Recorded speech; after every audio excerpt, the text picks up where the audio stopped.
están todos, amigos, amigas, cada uno de los que ya se están conectando a este nuevo programa?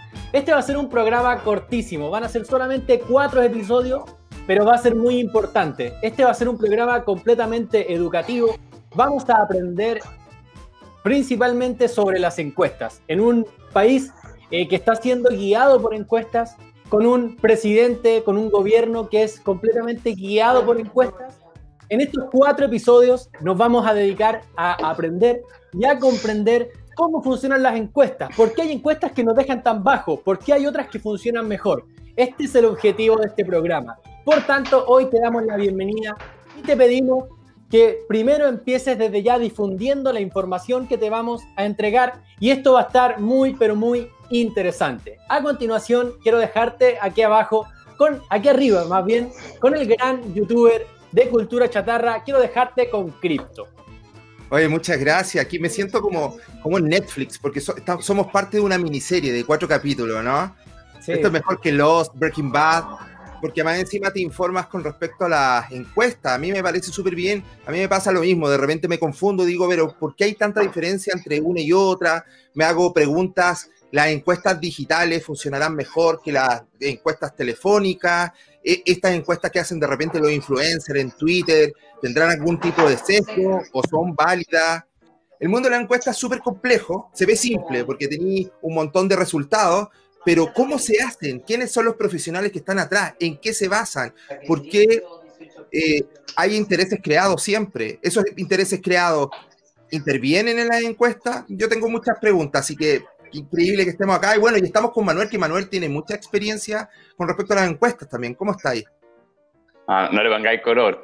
Trabajé un año en una consultora de esto y bueno, estudié sociología 2 años yo en la Católica y después terminé comercial en esa universidad. Buenísimo. Así que, excelente. Pero creo que sé más quizás que algunos que van a decirse que son súper expertos, así que hay que empezar con los invitados. Ya, lo bueno es que Manuel tiene experiencia y desde adentro nos va a ir contando cómo funcionan estas encuestas. Pero hoy tenemos un objetivo, un principal objetivo que en unos minutos más lo va a decir Manuel, pero tenemos invitados. Tenemos invitados, así que Crypto va a empezar aquí comentándonos quién es el primero de nuestros invitados.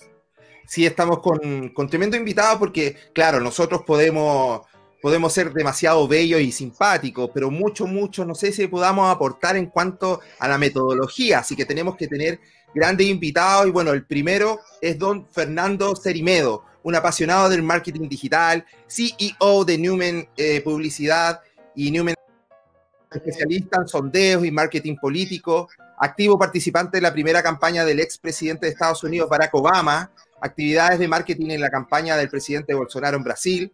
Es desde hace años un referente mundial en materia de sondeo y marketing político.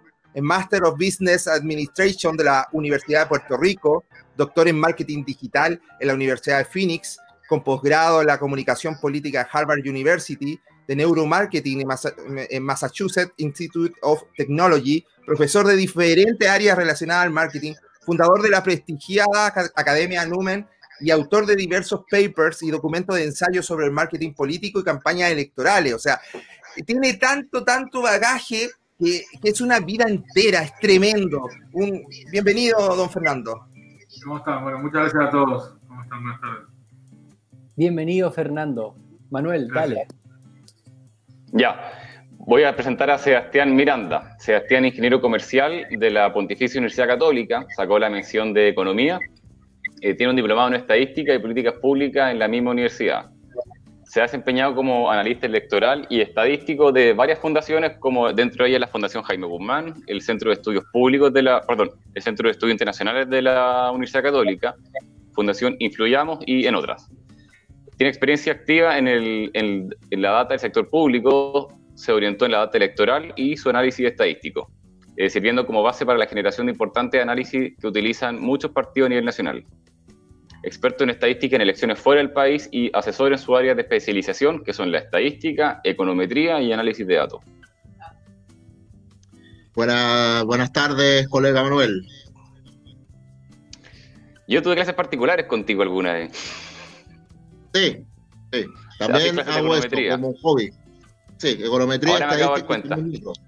Sí, Mira, qué Me acabo de dar lindo, cuenta. qué lindo. Me sonaba Sí. la cara.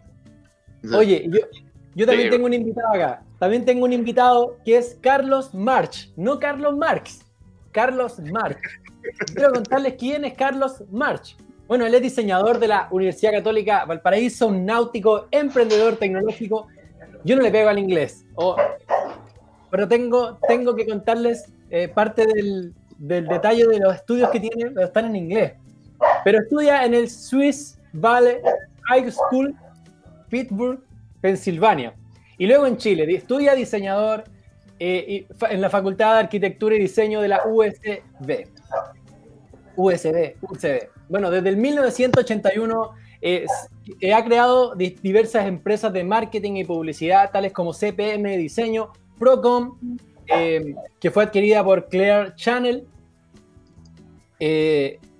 y muchas otras empresas muy interesantes. Fue cofundador también del Dengu para desarrollos e-commerce en Chile, y ya en el 2017 crea 4Sale o 4Sale de inteligencia digital, emprendimiento tecnológico con plataformas de inteligencia artificial para monitorear en redes sociales. Tiene clientes de alto nivel, en donde las más grandes empresas de Latinoamérica usan sus servicios para poder enfrentar las redes sociales y los desafíos que ello impone. Estamos acá con Don Carlos. Don Carlos, ¿cómo está? Bien, muy agradecido que me hayan invitado y espero poder ayudarles a entender un poco más el fenómeno de las redes sociales, sobre todo ahora con la pandemia, que han tomado una relevancia bastante grande. Este programa, sí, va a tener 4 capítulos. Este es el primero de los 4. Manuel, cuéntanos de qué se va a tratar este primer episodio. Ya, mira. Este programa, los 4 episodios van a estar orientados para que la gente entienda qué son las encuestas, cómo se hacen, los objetivos que tienen, y que nuestro experto acá nos puedan ir contando cuáles son las metodologías que se usan para esto, qué ventajas tiene cada una, si tiene que hacer hoy en día las encuestas de forma telefónica, con panel, bola de nieve, qué tipo de problemas y ventajas tiene cada una, cuáles son los costos que tienen, por qué deberíamos confiar más en unas que en la otra, cuáles le han resultado mejor en la última experiencia, y que también nos cuenten un poco sobre marketing digital. Ustedes los 3 han trabajado un poco en esto, y queremos ver cómo se mide el impacto que tiene esto en las redes para cada uno.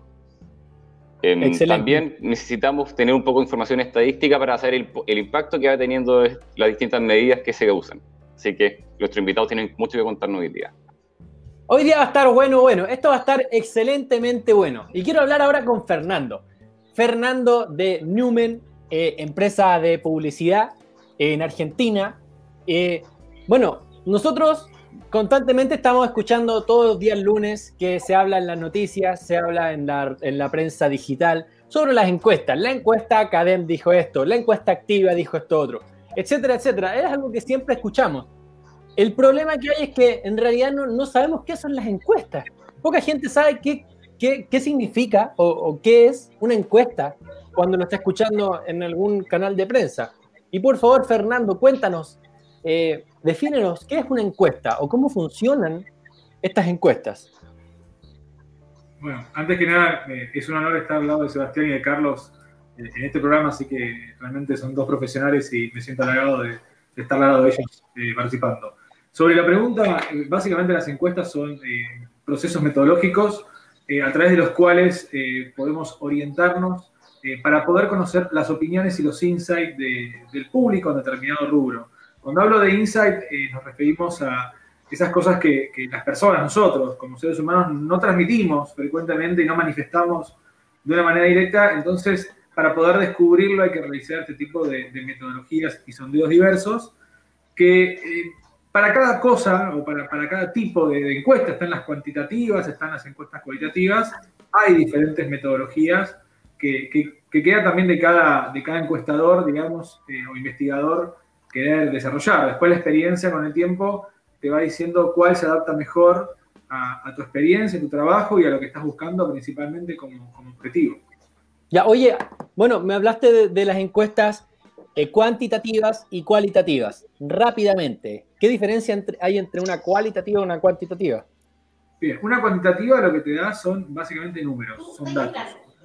Uno, un porcentaje determinado, una cantidad en el caso político de electores, en el caso de personas que consumen determinados productos, preferencias por un producto determinado a nivel numérico, y las cualitativas tienen un poco más de lo que tiene que ver con estos insights que yo les estaba contando, que hablan sobre la calidad de ese dato. O sea, yo elijo tal producto. Bueno, ¿por qué elegís tal producto? ¿Qué atributos vos ves de determinado producto, determinado candidato, en el caso de la política, que hacen más después a la confección de la opinión de la persona? O sea, cómo la opinión de una persona está conformada. Se dice que le gusta el blanco o el negro. Bueno, ¿por qué le gusta el blanco? Bueno, lo cualitativo te dice específicamente tal vez el por qué y el otro el qué. Ya, oye, ejemplos. ¿Cuáles son cuantitativas? ¿Cuáles son cualitativas de entre las que nosotros conocemos? Las cuantitativas son las que más se publican. Las cuantitativas tienen más que ver con, bueno, usted a qué votaría, por ejemplo. Usted iría a votar. ¿A qué presidente votaría en el caso de una elección? Esas son cuantitativas. Que te hablan de Cuantitativas. Cuantitativas, de cantidad. O sea, dice cantidad de personas del grupo muestral que deciden por una opción. Las cualitativas, que si bien no significa que no haya encuestas que sean mixtas, o sea, hay encuestas que son cualitativas y también tienen componentes cualitativos, ¿bien? Pero las cualitativas saben, por ejemplo, bueno, ¿por qué usted votaría por tal candidato? Y tenés dos opciones, podés darle opciones a la persona de que diga atributos de por qué votaría, o dejar lo que se llama preguntas abiertas, que es donde la gente escribe, o en el caso de que es una respuesta, por ejemplo, a través de un sistema CATI, que ahora vamos a hablar de sistemas, cuenta el por qué. Entonces, eso es lo que digo. Pero sí hay muchas encuestas que son, digamos, mixtas, ¿no? Ya, eso quiero preguntar. Por ejemplo, si yo estoy haciendo una cualitativa y le doy 3 opciones a la persona, ¿no pasa a ser cuantitativa? En mi opinión, sí. Ese es uno de los problemas principales que hay en las metodologías, porque al vos limitar las opciones, ¿no? Estás como queriendo inducir esa calidad, por decir así. Entonces, por eso que hablo de esto de hacer mixtas. Vos podés darle 3 opciones a la persona. Podés decirle, ¿por qué votarías por tal candidato? Bueno, porque parece honesto, porque es cercano, porque me cae bien. Y tenés que dar la opción de otra opción y que la gente pueda describir. Si haces de esa manera, estás haciendo un mix donde, bueno, decís, yo entiendo ya que el público posiblemente elija a este candidato por estos atributos, pero también quiero conocer un poco más. En lo personal, y esto es subjetivo porque también, como te decía recién, esto es cuestión de investigación, en las cualitativas no solemos dar opciones. Justamente por esto, porque es una forma como de inducir la respuesta, pero después no te puede dar un análisis real. Si yo te doy 3 opciones, y la realidad es que las personas que voluntariamente responden una encuesta, si le das la opción de marcar un checkmark a responder escribiéndote, te va a poner un checkmark. Entonces estás limitando un poco lo que realmente la persona quisiera expresar ante esa pregunta. Excelente. Ya, ahora avancemos con esto. Ya se está entendiendo la diferencia entre cuantitativo y cualitativo. ¿Qué es CATI? ¿Qué es CATI? CATI básicamente es un sistema de encuesta telefónica, ¿sí? A través de un sistema, ¿no? Que la persona del otro lado, hay un operador, una persona que llama por teléfono a un número, se entiende que es aleatorio, y comienza a hacerle preguntas a la persona que le van apareciendo en un sistema. A medida que va respondiendo la pregunta, le va cambiando la pregunta que el operador le pregunta a la persona. Son entrevistas telefónicas. Nosotros particularmente con lo que es CATI... Sí. Disculpa, ¿esas generalmente son por robot? ¿Son automáticas, así como presione unos y... No, la automática, esta que vos mencionás, se llama IBR. ¿Sí? Ya. IBR es un sistema automatizado donde un robot, como decís, una grabación, te hace las preguntas, te dice si es tal, presione 1, si es tal, presione 2, si es tal, presione 3. La CATI es una llamada telefónica también, pero con un operador humano detrás. Una persona que te está preguntando, que está entrevistando. Esa es la diferencia principal entre lo que es IBR y CATI. Muchas veces una encuesta, digamos, algo rápido que vos quieras hacer, podés utilizar una IBR, porque la IBR podés realizar hasta 50 llamados en simultáneo.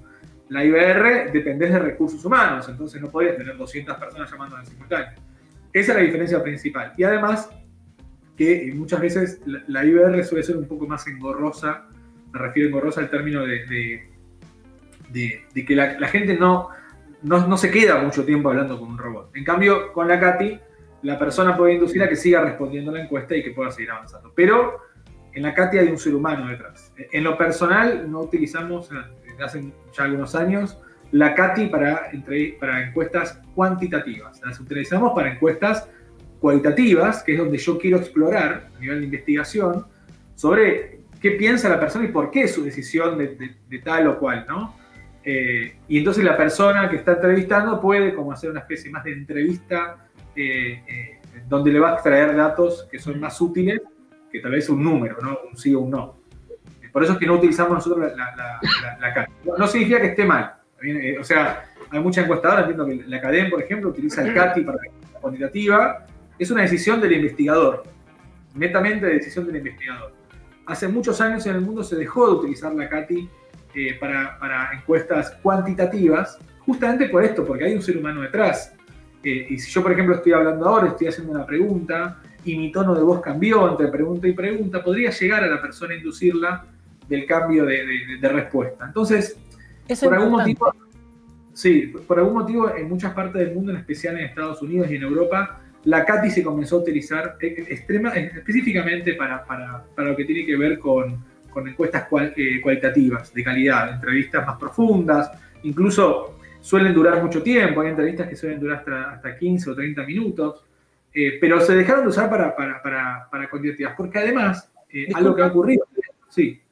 Disculpa, pero ante lo que tú estás diciendo, entonces, lo que tú dices es que el formato CATI es más fácil de manipularlo. O sea, yo como entrevistador puedo llevarme la entrevista por el lado que yo quiero. Y la persona generalmente me va a seguir. Se supone que eso no ocurra. Se supone que la persona que está entrevistando tenga que sea imparcial a la hora de preguntar. Ante la pregunta, sí, podría ocurrir, incluso ocurre de que la respuesta no es automatizada. O sea, la respuesta es de que si vos me decís, ¿por quién querés votar? Me decís, por fulano. Claro, pero sí, es muy interesante eso de que puede cambiar incluso con el tono de voz. Por ejemplo, yo puedo decir, tú votas, tú quieres votar por José Antonio Kast, o tú quieres votar por José Antonio Kast, o puedo preguntar, ¿tú quieres votar por José Antonio Kast? Es exactamente la misma pregunta con un mismo tono, que sí, incluso puede generar cierta incomodidad a la otra persona. Sí, incluso podría preguntarte, si hablar de una persona puntual, decir, de los siguientes que le voy a mencionar, ¿usted por qué votaría? ¿Por Joaquín Lavín? ¿Por Kast? ¿Por París? Entonces, pero bueno, te digo, tendría que ahí estaríamos apelando a que hay una mala fe por parte del operador. Saquemos de la jugada esa parte humana, ¿bien? Ya. Que para mí es muy importante, pero hagamos de cuenta y confiemos en que no. De todas maneras, el problema principal que tienen las encuestas CATI para cuestiones cuantitativas tiene que ver con el grupo muestral. O sea, con la capacidad que tenés de testear cantidad de personas. La CATI es muy limitada en cuanto a la cantidad de personas, porque necesitas un staff muy grande de gente, realizar muchísimos llamados, y eso te demanda muchísimo tiempo y extremadamente caros. Entonces, para cuestiones de cantidad, hoy se utilizan otras metodologías que se han visto que han sido más precisas, por un lado, y por otro lado, los costos son mucho más bajos y te permite, con el mismo presupuesto que tenías para una encuesta muy grande, hacer muchas encuestas grandes con otro tipo de metodología. Eso es lo principal, sacando el error humano, que en lo personal, en política, de hecho nosotros cuando trabajamos con la gente de Nielsen en Estados Unidos, que es una encuestadora muy prestigiosa, y logramos la certificación ISO de las normas ISO de encuestas, una de las cuestiones que planteaban era justamente el recurso humano, ¿no? Que la posibilidad que tiene el entrevistador de manipular no el número, sino incluso que vos me digas fulano y yo marque mengano, o que te haga esta pregunta como usted por quién votaría y te pase rápido a los demás. Entonces, en lo personal, y lo comparten muchos expertos del mundo, que yo estoy lejos de ser un experto en esto, simplemente soy una persona que tiene experiencia, pero los que llevan más de 30, 40 años trabajando en encuestas, que han sido defensores a ultranza de las CATI, hoy están diciendo, y lo demuestran en la gente, por ejemplo, la gente de Nielsen o de Addison, que también es una encuestadora de Estados Unidos, que la CATI para este tipo de procesos no se utiliza más, y tengo entendido que en algunos estados de Estados Unidos, ya en el 2008, cuando trabajamos en la campaña Obama, estaba prohibido publicar encuestas CATI de cualitativos, por ejemplo, de los congresales. Qué interesante. Fernando, me decías que en Estados Unidos se llegó a prohibir el uso o la publicación de encuestas CATI en el periodo presidencial de Obama. Del 2008. En realidad, la mayoría de los países del mundo, como por ejemplo Argentina, las encuestadoras, como nosotros, tenemos que tener un registro. Tenemos que registrarnos en la comisión electoral, donde te dicen, bueno, qué metodología se utiliza y tienes que hacer una ficha técnica, etc. Ya, las encuestas... Acá no hay muchas regulaciones en Argentina, pero sí en Estados Unidos, en muchos estados, las comisiones electorales no permiten publicar, esto ya, entiendo que es desde antes del 2008, estoy hablando de mi caso puntual con la experiencia que tuve allá, no permitían publicar, hacer pública encuestas CATI a nivel cuantitativo. Simplemente servían para los comandos electorales, pero no para los medios. Aquí en Chile, CADEM, Activa y Criteria. ¿Cuál ocupan CATI? Ocupan CATI. Las tres. Las tres. Hoy hay una encuesta que el otro día me llegaron de la Universidad Andrés Bello, de la Facultad de Ciencias Públicas, sí, de Políticas Públicas, ¿ya? que utilizaron la misma metodología que utilizamos nosotros. Y obviamente el resultado es muy distinto. Pero no es muy distinto en el sentido de que, bueno, porque la otra metodología está sesgada. Saquemos el sesgo que pueda llegar a tener la otra metodología. El grupo muestral en este tipo de elecciones es muy importante. O sea, la cantidad de personas a las que vos vas a consultar es extremadamente importante. Porque si vos entrevistás a 10 personas y 7 te dicen que sí, bueno, entonces vos decís, el 70% dijo que sí, pero tal vez si entrevistás a 100 personas, no vas a tener 70 que te van a decir que sí, vas a tener 55. ¿Por qué? Porque la opción del grupo muestral del público es mucho más amplia. Qué interesante, Fernando, qué interesante lo que estás diciendo. Te quiero hacer una última pregunta. La CADEM generalmente, si no me equivoco, dice que el error muestral es un 2,5%. Creo que es algo así. Lo que yo desde mi ignorancia veo es que Activa también dice que es un 2,5%, pero, por ejemplo, Jadwe salió con un 19% hace una semana, en Activa, y en CADEM salió con un 9%. Y ahí yo veo más del 2,5% de lo que debería ser el error. Sí, porque ahí hay una pequeña... no es una trampa, pero hay que explicarlo eso. El error muestral es de cada encuesta, ¿sí? No es el error muestral de la realidad. Por eso que también, vuelvo y te digo, el error principal es el grupo muestral, no la metodología en sí. Si la CADEM haría una encuesta a 10.000 personas por CATI, seguramente el resultado sería distinto, sería mucho más efectivo, aunque tenga un 2,5 de error. El 2,5 ese de error, o el porcentaje de margen de error, tiene que ver sobre sus propios datos. ¿Sí? Son determinaciones que se sacan a través de un montón de fórmulas para poder determinar de tu grupo muestral cuál podría ser el error que tiene y qué valor de confianza. Esto que vos decís de que... ¿Cómo? Esto, o sea, desde acá yo lo encuentro súper subjetivo. Ese 2,5% es antojadizo, me da la impresión. En realidad, para que sepas, ese 2,5, nosotros, por ejemplo, tenemos un 0,9 por la metodología, pero es algo más interno, más que público, porque en realidad uno puede decir que si Jadwe sacó 19% en la CADEM y Criteria sacó un 9%, y no te va a dar nunca el 2,5. Cada encuesta tiene su margen de error. Ahora, si yo tengo 700 personas para encuestar, como encuesta la CADEM, y no es por criticar la CADEM porque es muy respetada, tiene su metodología, pero para hacer el ejercicio, entrevista a 700 personas. ¿De dónde? Si entrevistas a 700 personas, de las cuales 200 son de Recoleta, y es muy probable que te dé un 19%. Y si Criteria entrevistó 700 personas y una gran parte son de Las Condes, y te va a dar distinto también. Entonces, lo primero que vos tenés que hacer es determinar, bueno, ¿cómo es Chile? ¿Cómo se compone Chile?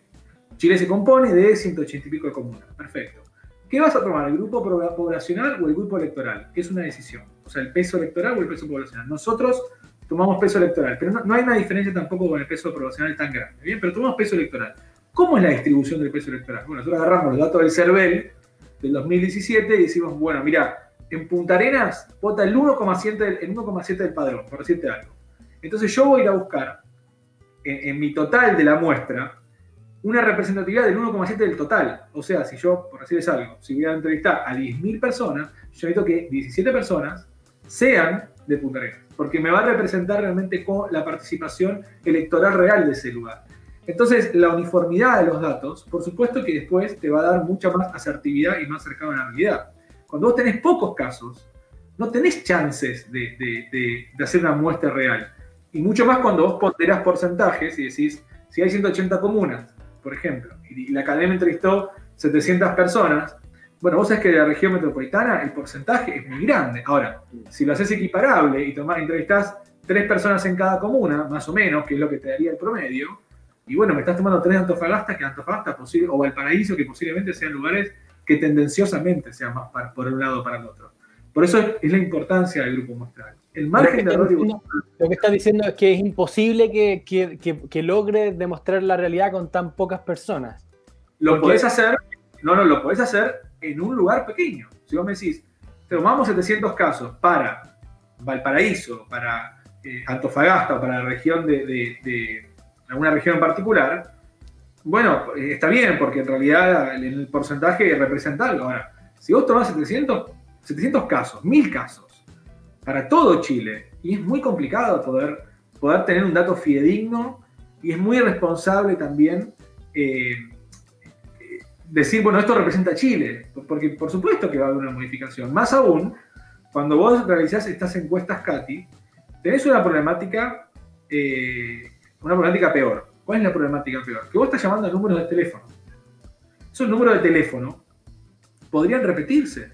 Entonces estás entrevistando siempre los mismos y el resultado no va a cambiar. O sea, si vos querés medir evolución, lo haces a través de un panel. ¿Sí? Que elegís a 10.000 personas y a las 10.000 personas cada un mes le preguntás lo mismo y ves evolución.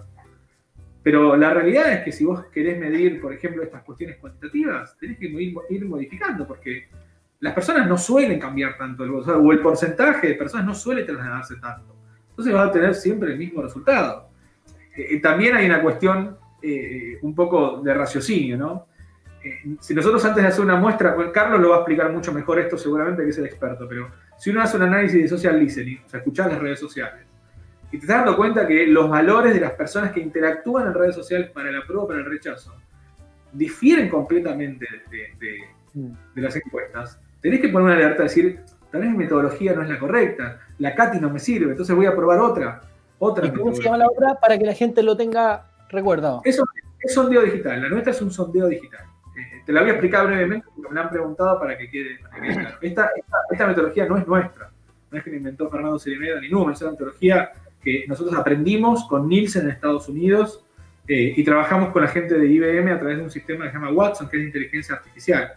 Esto lo que hace funciona muy similar a la compra programática en marketing digital. ¿Bien?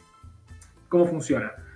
Yo determino y le pido a una herramienta digital que me busque casos, ¿sí? Personas que tengan un sexo, un género, que vivan en un lugar y que tengan una edad determinada. ¿Por qué? Porque esa es la representación de mi grupo electoral. Yo cargo los datos del CERVEL tal cual y voy a decir, yo necesito 3 hombres de acá, 4 mujeres del otro lado, y eso me va a representar el peso electoral preciso de cada área. Cuando la herramienta le muestra anuncios invitando a las personas a participar de una encuesta y alcanza el número que yo busqué con esas características, ya no muestra más anuncios. ¿Bien? Entonces las personas proactivamente participan de la encuesta. Hay unas cuestiones que son lo que se llama de descarte, las personas no participan 2 veces, no pueden, el sistema automáticamente o no le muestra nunca más el anuncio, o si detecta que el IP y el ID del dispositivo es el mismo, las excluye. Y también excluye aquellas encuestas que son respondidas en promedio menos de 1,2 segundos. ¿Por qué? Porque significa que la persona ni leyó la encuesta. Está dando cualquier cosa. Entonces, no la tomamos como válida. Excelente. También otra particularidad para que vean esto. Estos anuncios no aparecen en ninguna página o en ninguna plataforma que tenga directamente palabras relacionadas con lo que estás encuestando. No puntualmente ahora por el apruebo o rechazo. No se hace nunca. Si yo quiero saber de intención de voto electoral, no voy a hacer que mis anuncios no se muestren en ningún medio que estén hablando de candidatos presidenciales, porque me va a sesgar la respuesta. Ella también habla de la responsabilidad de la investigación a la hora de decir, no, yo quiero buscar a gente que de repente está jugando a Candy Crush. Bueno, ahí yo me quiero encontrar con esas personas. No me quiero encontrar con alguien que está leyendo el Mercurio o la Tercera y sobre un tema particular. Perfecto. Fernando, me dejaste impactado, me dejaste impresionado con todo lo que conversamos. Puras cosas que personalmente yo no tenía idea. Te lo agradezco y ahora voy a dejar con Crypto, que tiene aquí, va a continuar haciendo otras preguntas a nuestro otro invitado. Fernando, muchas gracias y vamos a seguir aquí. Lo más probable es que te sigamos haciendo preguntas. Crypto. Muchas gracias. Estás en silencio. Ahora sí. Ahora sí. Carlos, bueno, como publicista a mí me ha tocado varias veces utilizar herramientas de social listening. Se utiliza muchas veces para saber lo que está diciendo la gente de tu marca o de la competencia. En estos casos yo me imagino que se utiliza bastante a la hora de poder utilizar un muestrario de lo que se está hablando en los trending topics o en las diferentes plataformas, que tanto se habla de la típica cloud, la típica nube que te muestran con todas estas palabras, y me imagino que te muestran así apruebo y rechazo como palabras grandes. Entonces, la pregunta es, y es un tema que también pasa mucho en la publicidad, que es cómo funciona el mundo fuera de la pantalla y si ese mundo funciona de la misma manera dentro de la pantalla, porque nuestra personalidad en cierta manera muta y hasta nuestros gustos también, no es que cambien, pero uno en público no dice ciertas cosas y en el privado, en el anonimato del internet, tú tal vez ahí puedes ya decir ciertas cosas que te guardarías por un tema de roce social. El roce social como que se pierde un poco en internet, como que uno puede ser y dejar de ser. ¿Qué tan real es lo que nosotros podemos encontrar y verlo reflejado en las redes sociales? ¿Existe una relación entre sí real, lo que dice o vota la gente cuando te llama un encuestador o cuando te hacen un puerta a puerta, a cuando desde el anonimato tú lo puedes hacer en un mail o en las mismas redes sociales? Me gustaría saber cómo funciona un poco y qué resultado ha dado el social listening últimamente también.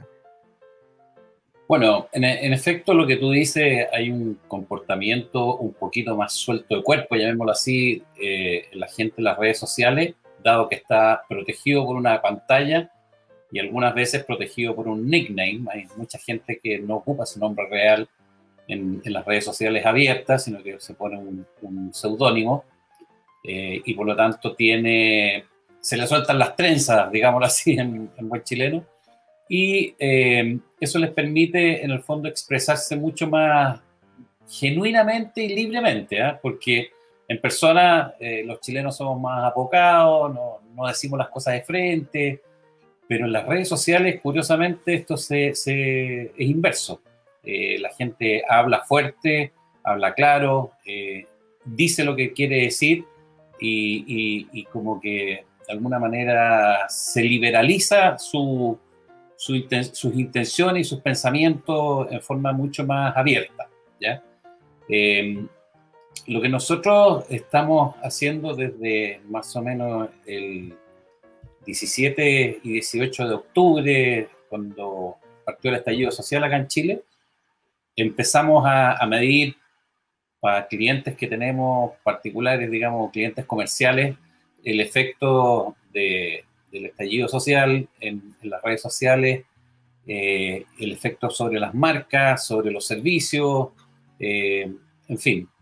Los saqueos también los estuvimos siguiendo, porque tenemos un cliente supermercado, entonces hubo que entender un poco. Nos pasó, por ejemplo, el día 18 de octubre que apareció una palabra en las nubes de palabras que decía yuta. ¿Qué es lo que es la yuta? Nadie sabía qué cresta era. Entonces, al final, por inteligencia artificial y algoritmos pudimos asociar que yuta tenía que ver con autoridad, con carabineros, y hasta que descubrimos el uso de la palabra y si era positiva o negativa, porque una de las cosas que podemos hacer en social listening es que podemos, a través de cadenas de palabras o de reglas, sentimentalizar lo que la gente está hablando, de tal manera que podemos darle un sesgo positivo, un sesgo negativo o un sesgo neutral a esta mención o conversación digital que está esta persona realizando a través de las redes sociales.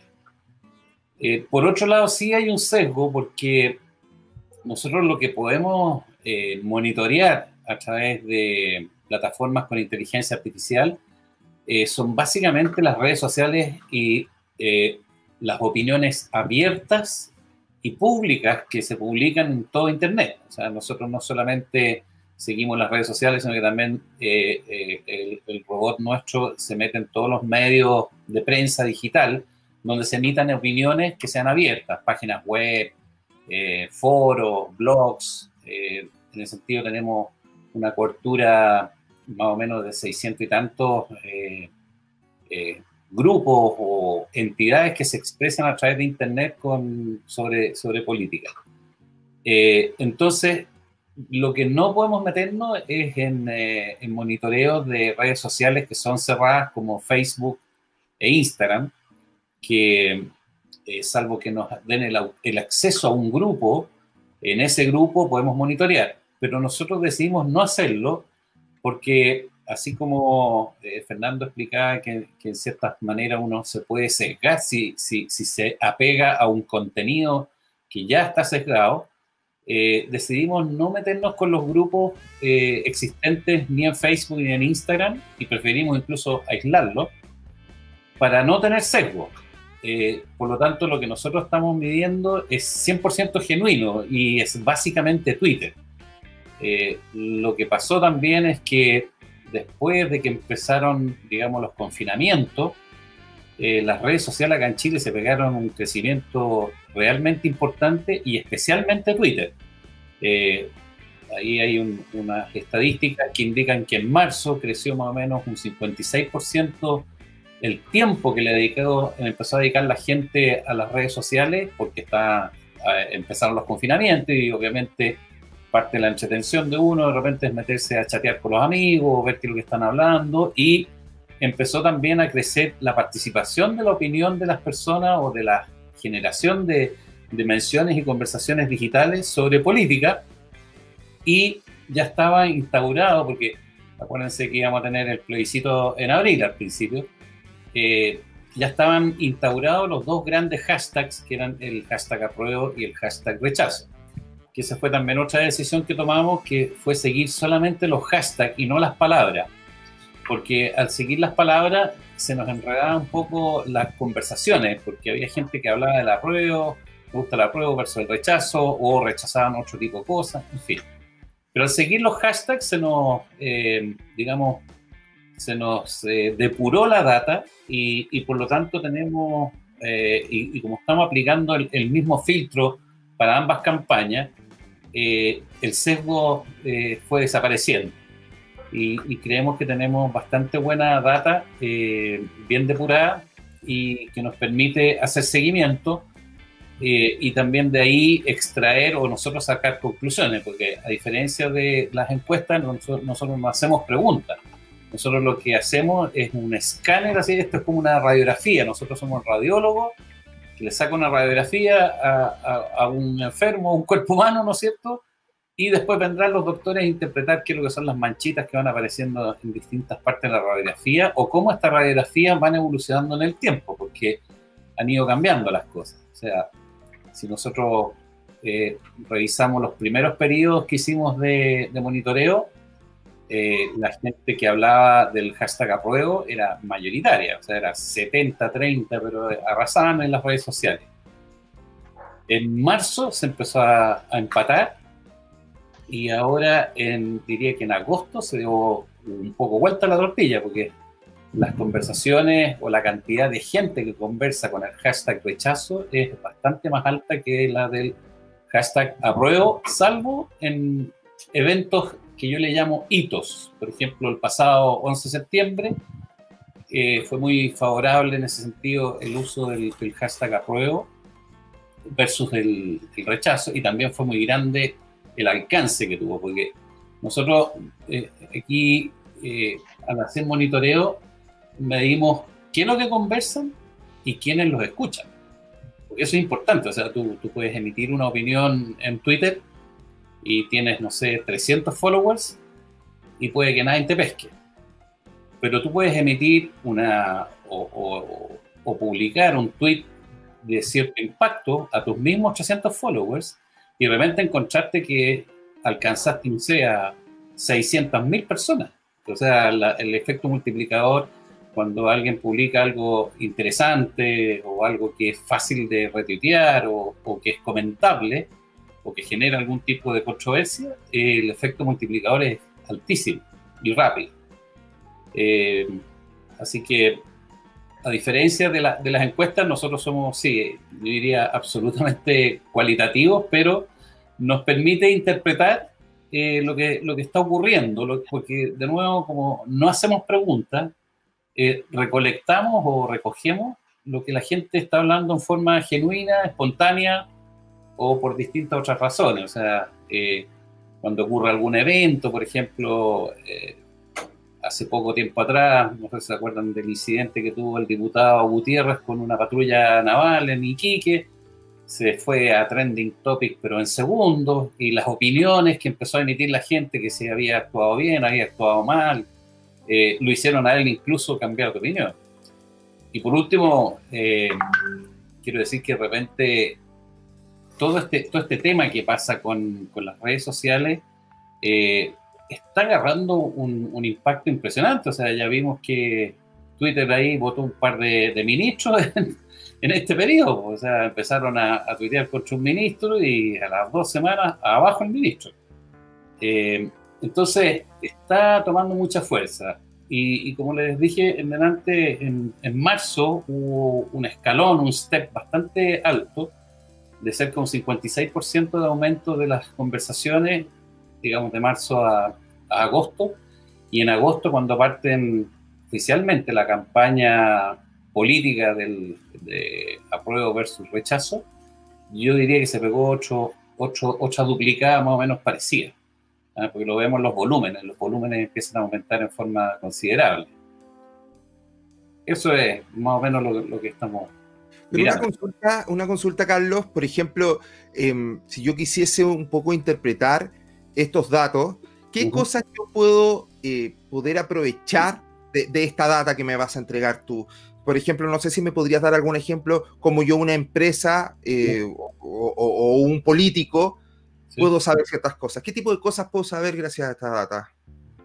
Llevémoslo a la política, que es lo que me imagino le está interesando más a la audiencia, porque también hay una diferencia con respecto a las opiniones que la gente emite sobre un producto o servicio. Pero en lo político, lo esencial es que como podemos sentimentalizar lo que está hablando la gente, ya podemos dar ahí una, ¿cómo se dice? Podemos iluminar a quien quiere realizar un estudio y decirle, mira, hoy día, porque esto además es cambiante, o sea, nosotros no podemos hablar de tendencias fijas todos los días en las redes sociales, porque se producen eventos y la cosa cambia en segundos. Hoy día, por ejemplo, si tú me preguntaras, ¿quién es más positivo? ¿El apruebo o el rechazo? Y resulta que nos sale más positivo el apruebo porque es más emocional. Las conversaciones del apruebo son más de que sueñan con tener cosas, que quieren lograr algo, que van a cambiar Chile, en fin.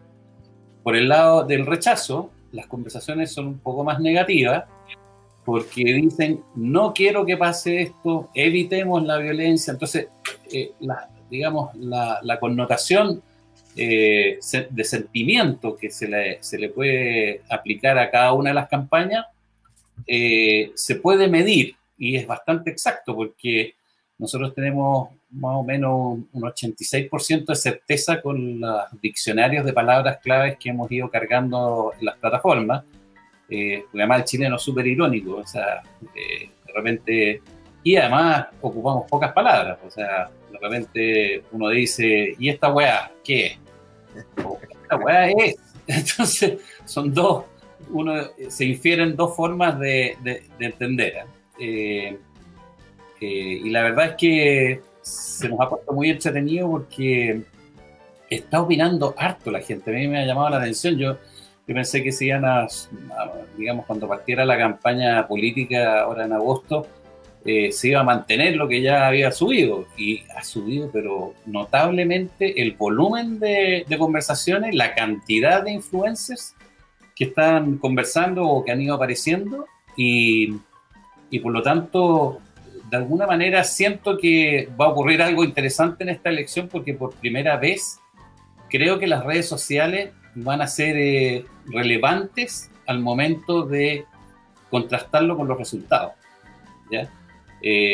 No creo que en alguna elección anterior acá en Chile haya ocurrido algo así, y creo que este tremendo empoderamiento que hay de las personas en las redes sociales podría ser en adelante una vez que corroboremos los resultados del plebiscito versus los resultados que estamos viendo diariamente en el monitoreo, en adelante podría ser un tremendo referente junto con las encuestas, porque de nuevo esto es solamente o básicamente cualitativo. Y por el lado cuantitativo es difícil, porque estas máquinas como que escogen temas y palabras y uno tiene que ir a verificar, y ahí entra la mano humana, digamos, y por lo tanto no es tan fácil todavía tener certezas tan importantes o tan, ¿cómo decirlo?, tan exactas como es con los volúmenes y las cantidades y digamos, ¿cómo se dice?, el alcance que tienen las redes sociales, a cuánta gente le llega. Todo eso lo podemos medir muy, muy exacto. Yo diría que hoy día todo lo que es palabras clave y todo eso es difícil todavía. Es difícil. Tremendo. Diego, tú ahora vas a hablar con el siguiente invitado. Ahora sí estoy desmuteado. Sí, tenemos nuestro tercer invitado ya, que es Seba. Seba, ¿cómo estás? ¿Cómo te ha gustado lo que han hablado? Me ha parecido súper interesante tanto lo que ha dicho Fernando como Carlos, respecto tanto a las encuestas como a la interacción que está habiendo en redes sociales. Sí me llama la atención de lo que dijo Carlos, antes de empezar con lo que yo voy a decir propiamente tal, el punto de que en hitos la gente de la prueba como que aparece más. Da la impresión de que, o sea, para mí me ratifica que el tema de la prueba es mucho más organizado en el sentido de izquierda, como la izquierda tiende a mayoritariamente poner la prueba, se organizan para eventos específicos, pero en la normalidad de la situación se da, digamos, algo mucho más espontáneo, que es que la gente que es el rechazo es la que está más preocupada por el devenir del futuro. Eso, como mi primera opinión. Sí, antes de entrar a los propios. Sí, también tengo esa percepción. ¿Sí? Tú eres capo con la estadística. Tú eres capo con el mundo estadístico. Bueno, hay mecanismos de corrección, ¿cierto? Cuéntanos cómo se define esto, cómo se define, cómo se explica toda esta parte tan compleja que es en el mundo político. Ya, no sé si me explico a ver, voy a retomar un poco lo que dijo Fernando respecto a las muestras. La encuesta, independientemente del método, es muy importante definir bien una muestra, ¿ya? Y es muy importante definir una muestra. Todas las encuestas que nosotros conocemos, Criteria, Activa, CADEM, ellos lo hacen en base a criterios nacionales. Esto es, tanto en Santiago, tanto en regiones. Si ustedes se fijan, cuando ven CADEM, dice, muestra los resultados, dice resultados en Santiago y resultados en regiones, pero no te desglosan el resultado de cada región. ¿Y por qué? Porque es obvio, porque si tú haces una encuesta de no más allá de 700 o 800, en la región, por ejemplo, la región de Atacama vas a tener 15, si aplicas proporcionalidad vas a tener 15 datos, y tú con 15 casos tú no puedes determinar la realidad de una región en particular, ¿ya? Y entonces aquí es donde entra un análisis más bien, donde uno tiene que entrar al análisis micropolítico de cada una de las regiones y eventualmente de cada una de las comunas. Entonces, aquí lo que uno se tiene que fijar es cómo es la realidad en cada zona del país. Por ejemplo, yo voy a desmontar un mito, que por ejemplo en Iquique la votación es de izquierda. No. En Iquique llevamos 3 elecciones seguidas, en que en 3 elecciones presidenciales seguidas, donde la derecha o centro derecha, como quieran llamarla, ha tenido su mejor o su segundo mejor resultado. ¿Ya? O sea, Piñera 2002, hay un cambio, ¿ya? Entonces, no solamente están habiendo cambios a nivel nacional, sino que también cambios a nivel regional. Por ejemplo, en ese sentido es un tema positivo. Al contrario, por ejemplo, lo que preocupa en cierto modo es que, por ejemplo, la región de Valparaíso en el último tiempo ha ido crecientemente hacia la izquierda. Mientras que, y de nuevo, para el otro lado, la región del Biobío ha ido crecientemente hacia la derecha. Entonces, esos fenómenos que uno no puede verlos en una encuesta como CADEM o Criteria, sino que uno los ve uno los ve analizando los datos de las elecciones y también eventualmente las redes sociales, aunque no me he metido tanto en eso, pueden decirte lo que está pasando en cada una de las regiones. Y eso es muy importante tenerlo en cuenta, ¿ya? Cuando uno revisa el mapa, no solamente hay que revisar el Chile completo, sino que hay que revisar las particularidades, porque también el tema regional está empezando a ser importante. Disculpa, ¿hay alguna...? Bueno, yo creo que el único registro más cierto que podemos tener son las últimas elecciones presidenciales, que ahí más o menos podemos entender cómo va la cosa en regiones. Tú que te manejas más, ¿cómo ves? Porque yo estuve hace un tiempo en una gira con Evangélicos por el Rechazo. Y fuimos al norte, estuvimos en Antofagasta, y en Antofagasta se veía muy violento todo. Fue semanas después de que salieron estos videos donde destruyeron retenes de carabineros en una esquina donde no alcanzaban a doblar. El tema político estaba fuertísimo allá en enero. Pero también fuimos al sur, fuimos a Puerto Montt y a los pueblos alrededor de Puerto Montt, y la gente veía como extremadamente lejos todo lo que estaba pasando desde el 18 de octubre, lo ven así como que no era parte de ellos. ¿Cómo ves tú actualmente el país, el norte, el sur? ¿Ves que el rechazo probablemente tenga más fuerza en algún lugar de Chile específico? Sí, yo creo que, por ejemplo, tú me mencionaste Antofagasta o Puerto Montt. Por ejemplo, el Antofagasta, la segunda región, son regiones donde el voto urbano es el que predomina. Entonces el voto urbano es el que predomina. Entonces, como hay esta prevalencia del voto urbano, los temas políticos llegan mucho más fuertes en regiones como, por ejemplo, Los Lagos o, qué sé yo, la región del Maule, donde digamos, los centros urbanos no son eventualmente los más importantes del poder.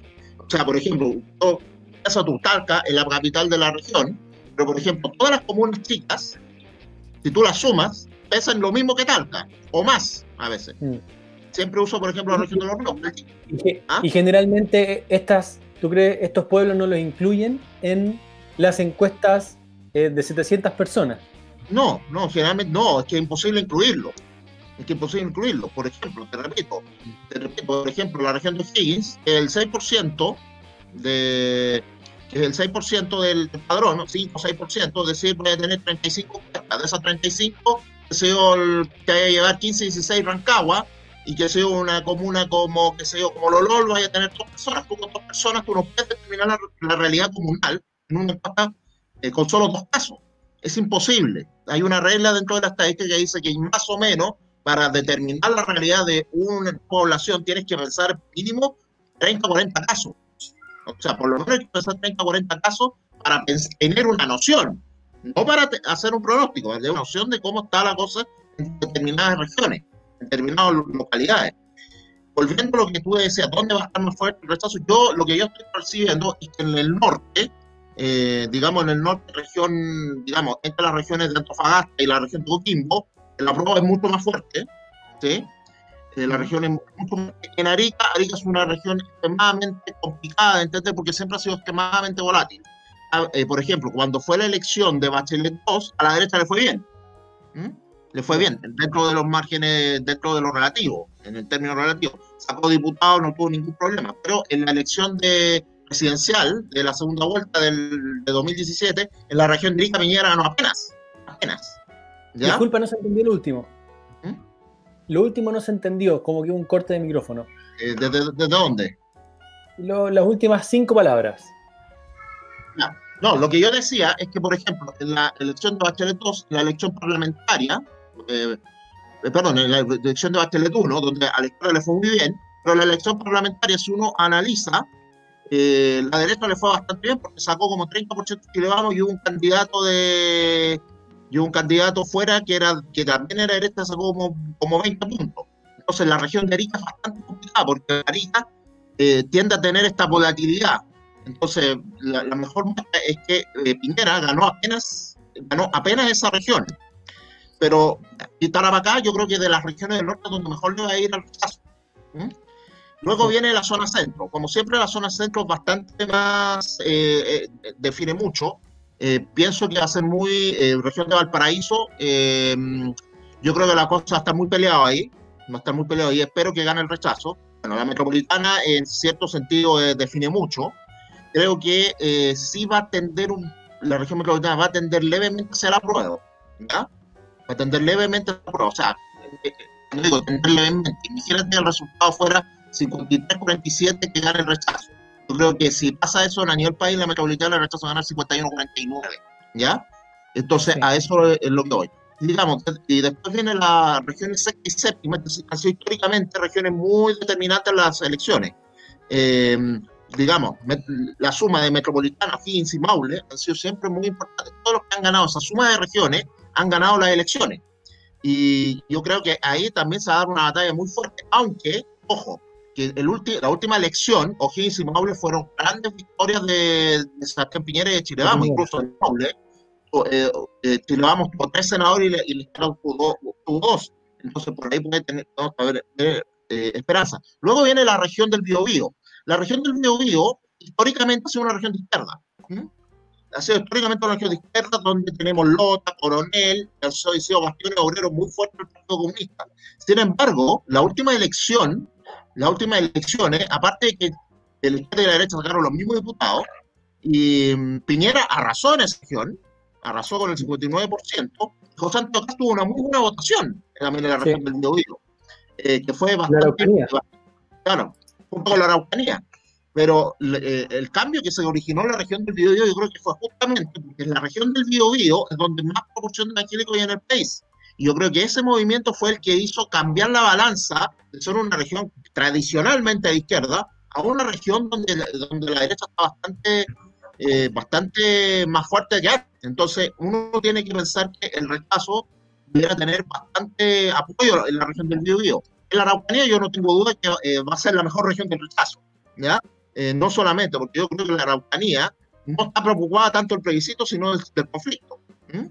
¿Ya? O sea, está preocupada del plebiscito, por supuesto, pero es obviamente el conflicto mapuche el primer tema. Y entonces también va a asociar, es mucho más fácil asociar la violencia al rechazo, además que todos sabemos la historia de que la Araucanía que no fue la única región que ganó el sí, ojo, porque fue Araucanía y la antigua región de los lagos. Luego vienen las regiones de los ríos y los lagos. Son regiones que también son de derecha y por tanto debería tener un buen resultado el rechazo, pero también la concertación ha sido muy fuerte ahí. No es una región, digamos, no es una región de izquierda, la izquierda dura no es fuerte en esas regiones, pero sí, digamos, lo que era la antigua concertación ha mantenido una fuerza importante. Y digamos que dentro del triunfo de Piñera, en esas regiones no fue tan arrasador como se hubiera pensado, fue 53-54, con menos el promedio nacional. Pero la derecha tiene una buena base, pero no sé si tenga mucho... Disculpa. Finalmente, Aysén, y digamos, Aysén y Magallanes, desgraciadamente creo que son las regiones donde más débil estamos. No solamente se ha notado porque fueron las 2 regiones que ganó Guillermo. Fueron las 2 regiones que ganó Guillermo y sobre todo Magallanes que ganó por alta mayoría. Y además, Boric es un diputado con amplísima votación. Entonces, ahí es donde yo veo más debilidad para una campaña del rechazo. Eso es como mi mapa político en general. Excelente. Sí, entiendo, excelente. Oye, Cripto, ¿alguna pregunta más que hacerle? Sí, mira, tengo una duda con respecto a este mapa político que se está haciendo hoy en día y estas conclusiones que se están sacando. Y una pregunta que he tenido, una duda que he tenido hace tiempo. Siempre dicen que es la foto del momento. ¿Es realmente eso? ¿Se puede empezar a hacer proyecciones para el futuro? ¿Uno puede tener cierta tranquilidad, en realidad? A ver, ¿tranquilidad en qué sentido? Yo veo, por ejemplo, el resultado de una encuesta o de una tendencia, y yo digo, ¿sabes? Esto va en este camino. ¿Me puedo proyectar con una cierta tranquilidad o simplemente una foto del momento que uno lo ve y después dice, ya, ok, pero en un mes más puede cambiar esto completamente? No, puede cambiar, absolutamente, porque, a ver, lo que te dijo Fernando. Lo que dijo Fernando fue que para que tú hagas un análisis de tendencias, tú no necesitas una encuesta, porque en el fondo una encuesta es un solo dato. Piénsalo así. Vas a tener un solo dato. Tú necesitas ver la película. Antiguamente esto se decía mucho. Entonces tú necesitas ver 2, 3, 4 encuestas de la misma empresa. Ojo, tiene que ser los de la misma empresa. de encuestadora, y ahí uno puede sacar la tendencia que va a haber al final. Por ejemplo, imagínate ya, la encuesta anterior te da 44 rechazos, la siguiente da 45, la tercera te da 47 y la cuarta te da 48. Entonces tú puedes decir, podemos ganar, ¿me entiendes? Cosas como esa, eso uno tiene que tenerlo muy en cuenta. Sí, pero con una sola encuesta no basta. Sí, Fernando, hay el caso de Colombia, que fue muy comentado, un tremendo caso y pasó algo muy parecido a lo que hoy día está pasando en Chile. Cuéntanos de esto. Sí, no solamente Colombia. En Colombia y en el Brexit pasó lo mismo. Las encuestas en Colombia comenzaron meses previos al plebiscito con un dato también abismal, era un 80-20, 70-30, lo más cercano era un 60-40 y el resultado fue inverso. Sí es cierto que también tenemos que tomar en cuenta que las encuestas, como bien recién marcó Sebastián, independientemente de medir la evolución, son datos. O sea, la gente puede mentir, la gente puede no responder, no puede ser un grupo muestral. Tengan en cuenta que en esta situación, y esto es algo que quiero marcar, particularmente tanto como pasó en Colombia como pasa ahora, que hay un componente muy importante en la sociedad, que es el miedo. Yo no me quiero imaginar preguntándole por teléfono a una persona de la Araucanía si votaría apruebo o rechazo. Esa persona tranquilamente podría pensar que lo están llamando para ver qué votaría y tomar represalias contra esa persona. Entonces, eso también ocurre y hay que tomarlo en cuenta. Lo que pasó en Colombia fue justamente que los sondeos que se hacían eran grupos muy reducidos de personas, 300, 800. La encuesta que más casos tenía era de 1.200 en aquel momento. Y dio un resultado completamente inverso al que... ¿Cómo es? Más o menos. ¿Cuánto era? ¿De cuánto estamos hablando? 45, 55, lo más prometedor, y terminó siendo inverso. Yo tengo los datos. 48.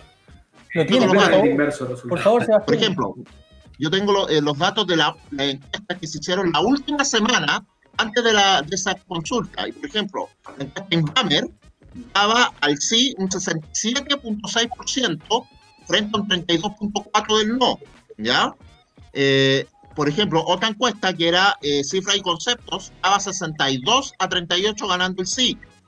La que estaba mejor para el no era Datexco, que era 60-40. E Ipsos daba a favor del sí 66-34. Esto te daba un promedio de que el sí iba a ganar con 64-36 y al final fue 50,2 a 49,8 ganando el no. ¡Uy, qué tremendo! Impresionante, yo no sabía ese dato. Impresionante. Sí. Don Carlos.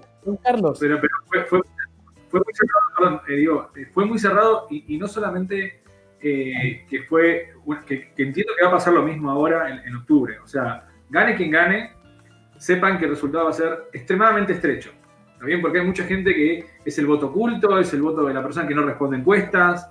Hay un voto que es un voto del último momento, que las personas están escribiendo una definición. Entonces, en Chile va a ocurrir lo mismo, pase lo que pase. Por eso que lo que sí hay que entender es que las encuestas no pueden influir en la opinión pública en la manera que lo hacen cuando ocurren estas encuestas, como pasó en Colombia, que daban como ganador rotundo.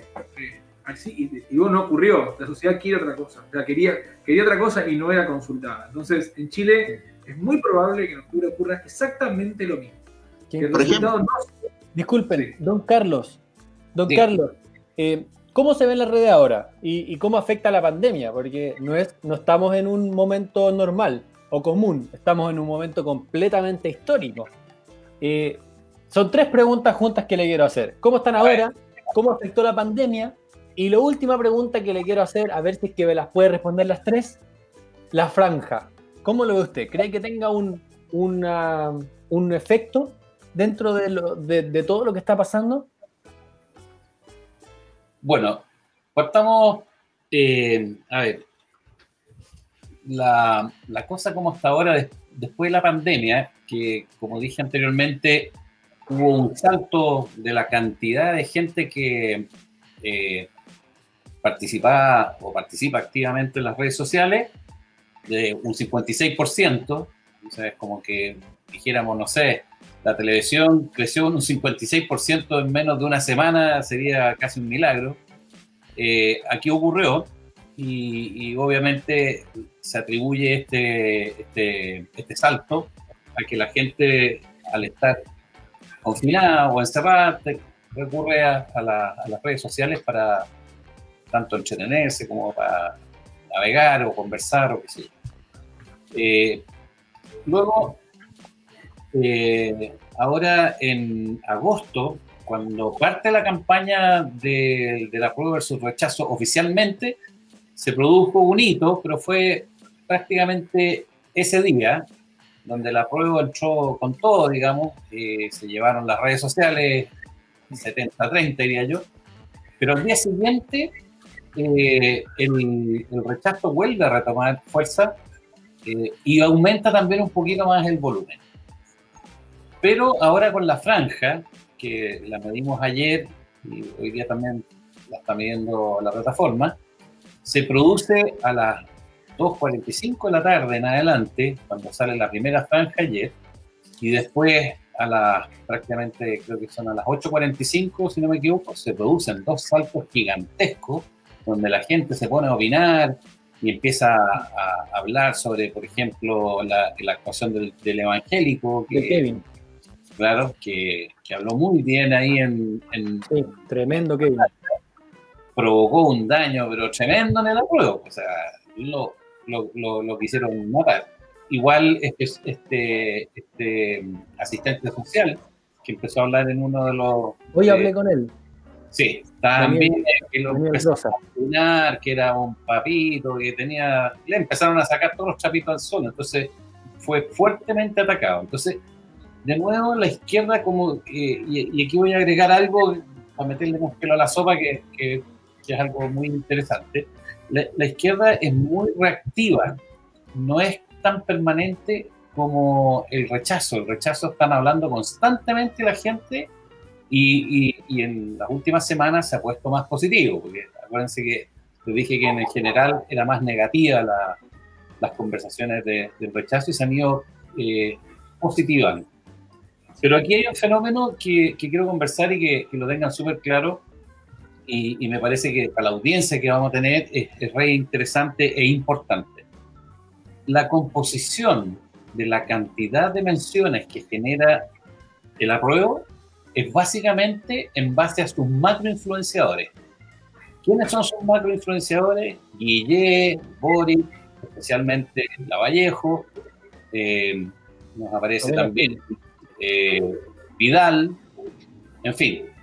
Pero son en base a...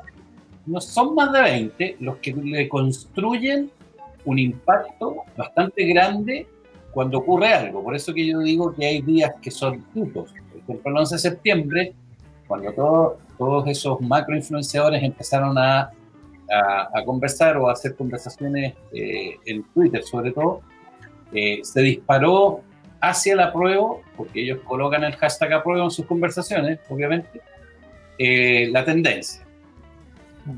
Y ahora con la aparición de la franja, lo mismo. En cambio, el rechazo son cientos y yo diría miles de microinfluenciadores. Hay un par que levantan la cabeza, como Melnik, la Tere Marinovich, pero la Tere Marinovich comete un grave error que no hemos podido decirle, que lo mejor es que nunca le pone hashtag a su ¿cómo se llama? En Twitter aparece poco. En fin, Gonzalo Lacarrera también es un cierto influenciador positivo importante. Y el Rojo, no sé si ubican a Edwards, bien, y tiene fuerte alcance y mueve bien la cosa. Y de ahí 2 o 3 más, pero yo diría que el volumen de los que te hablé versus el volumen de digamos, de arrastre o de alcance que tienen los macroinfluenciadores más de izquierda es 10-1. O sea, ellos publican 1 y llegan a 10 y nosotros publicamos 10 y llegamos a 1, nuestros macroinfluenciadores. Pero esto se ve fuertemente compensado con la cantidad de microinfluenciadores que tiene el rechazo. Estamos atomizados, lo cual yo creo que es una gran ventaja para digamos, el plebiscito, o para poder, digamos, poder asegurar o decir que que las tendencias que estamos viendo en las redes sociales de alguna manera podrían representar lo que va a ser la intención de voto final. Porque, como te digo, veo que la composición de los influenciadores es muy diferente. Y de hecho, yo creo que la izquierda ha estado también midiendo las redes sociales y se han dado cuenta de esto. Hemos notado que en las últimas semanas, semana y media, han ido apareciendo muchos nuevos microinfluenciadores de la izquierda, que antes no estaban. Solamente retuiteaban o le ponían un like o qué sé yo, hacían algo muy simple, pero ahora están conversando, están generando, digamos, menciones, que eso es lo que uno mide, digamos, cuando alguien se refiere efectivamente al tema. Disculpe, cuando usted habla de microinfluencer, ¿cómo se define eso? Desde un mínimo... Nosotros tenemos desde cero un microinfluenciador, no desde cero, porque también tenemos bloqueado, digamos, todas las cuentas que son bots y todas las cuentas que se crean en las últimas semanas, porque evidentemente hay muchas de esas que son raras. Nosotros le ponemos un tope de 3.500 a un microinfluenciador, 3.500 seguidores. Yeah. Y créeme que de nuestros macroinfluenciadores, para llegar a 10.000 hay pocos. Y sobre 10.000 ya son básicamente izquierdas. O sea, la otra vez cuando intervino la Mon Laferte, tiene 2,5 millones de seguidores. Entonces ella coloca el hashtag apruebo y le pega un salto, digamos, a la cifra que ahí hay que ver cómo uno quiere interpretar.